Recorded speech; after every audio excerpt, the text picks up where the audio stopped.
Richard Simmons' brother shares heartfelt eulogy about fitness guru during his celebration of life.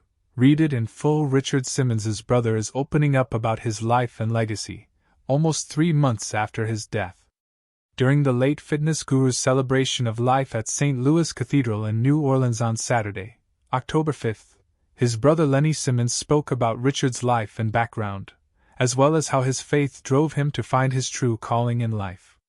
Calling the eulogy God's Plan for Richard Simmons, a tribute, Lenny spoke about how his brother was always in search of ways to leave his mark on the world and help others.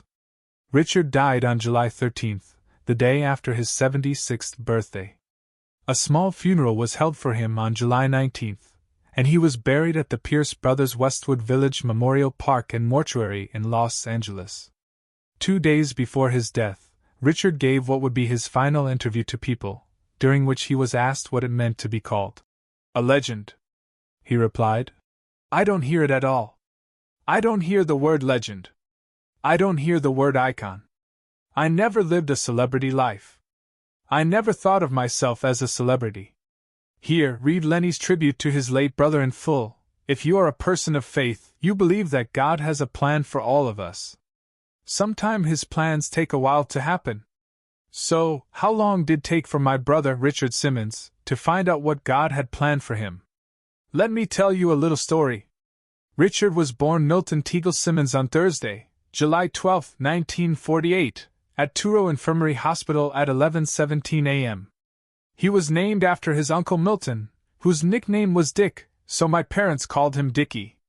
Our father was Leonard Douglas Simmons, a Renaissance man who started out in show business in vaudeville when he was a teenager. After being discharged from the Army at the end of World War I, he went to New York and sang in the chorus on many Broadway shows. He then went to Hollywood to become a motion picture actor in 1927, where he appeared in some of the last silent and first talking movies. Later he came back to New York and became a master of ceremonies at nightclubs. It was there he met our mother Shirley Satin in 1937, and they soon became a couple. Shirley liked modeling and dancing, so she moved to New York from Philadelphia to get a job there. Since this was during the Great Depression, Shirley took any job that she could get, so she became a burlesque and fan dancer in nightclubs. In 1939, our parents came down to New Orleans for my father's 2-week job at a nightclub in the French Quarter. They fell in love with the city, its people, and the food. So, they decided to make New Orleans their home. After my father was discharged from the Army Corps at the end of World War II, Leonard and Shirley decided to start a family. I came along in 1946 and Richard followed 20 months later in 1948. Dickie and I had a happy childhood growing up in the French Quarter. We attended St. Louis Cathedral Parochial School and went to Mass every Sunday in this beautiful church. We both graduated from Cor Jesu High School, which is now Brother Martin High School. In 1966, Dickie decided that he had a vocation to become a Catholic priest. He said wanted to help people. But before he went to the seminary, he changed his mind. God has other plans for him. He graduated from Florida State University in 1970 with a Bachelor of Fine Arts degree. He had even spent a semester in Florence, Italy, studying art and design. After graduation, Dickie, with diploma in hand, went to New York City to find his dream job in the Big Apple in commercial art, but because of a recession that year there were no jobs available. He came back home to New Orleans dejected, and Mom got him a job at Maison Blanche on Canal Street selling men's shirts and ties during the Christmas season.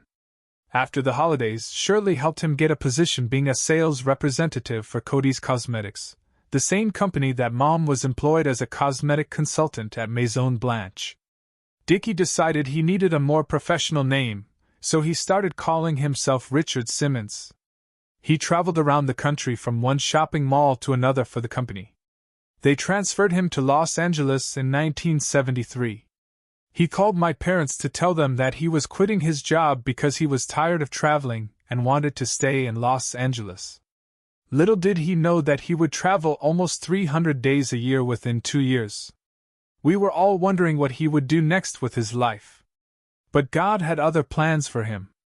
He eventually got a job as a waiter and a maitre d' at an Italian restaurant called Derek's Second Floor. His infectious personality and humor brought in more customers to the little restaurant. They all loved Richard Simmons. Soon celebrities and producers were coming to the restaurant just to see Richard. One producer offered him a job to portray himself as a fitness expert on the daytime soap opera, General Hospital. His popularity skyrocketed. So, at the age of 26, Richard Simmons finally knew what God wanted him to do. He wanted Richard to help people, motivate people, encourage people to get healthy and lose weight and get fit and have fun doing it. Sadly, we lost Richard the day after his 76th birthday on July 13, 2024. I lost my only brother, but all of you lost a friend, a teacher and a motivator. When my wife Kathy and I were flying back home to New Orleans from Los Angeles after attending his funeral with only 8 people at the service, we made a promise to my brother that we would have a celebration of his life in his own hometown. We are all so grateful and humbled for the outpouring of love and support that you are giving my brother. I want to let you all in on a little secret. Richard is wearing his tank top and shorts underneath his clothes just in case God's final plan for him is to get all the angels and saints in heaven into shape. Richard Simmons will forever be sweating with the holies.